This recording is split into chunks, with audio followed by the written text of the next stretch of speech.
Line लगा के करो, लाइन हाँ ऐसे यो मैन। आप देख सकते हैं आज हमारे साथ पुरस्कार विजेता मिस्टर विनोद भट्ट। ये अधूरे पुरस्कार उनकी श्रीमती जी के बिना अधूरा था। उनकी श्रीमती जी के लिए जो उनकी सफलता के पीछे हैं।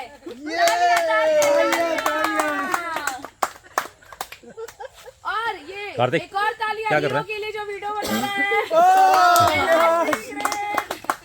जीजा जी ओपन द चैट। एक सेकंड ना, पिक्चर भी लेता हूँ, एक पिक्चर। कार्तिक अभी क्या रिप्लाई करना है ये सब? क्या हो गया? वो कह रहे रिकॉर्डिंग नहीं होनी। नहीं रिकॉर्डिंग बनी। मैं पिक्चर ले रहा हूँ, पिक्चर।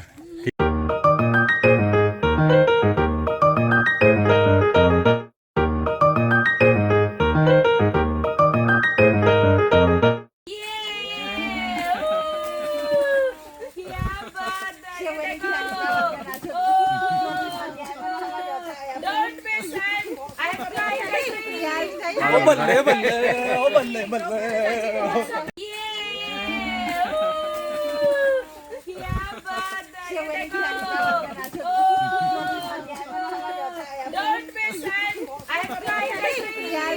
बल्ले बल्ले ओ बल्ले बल्ले।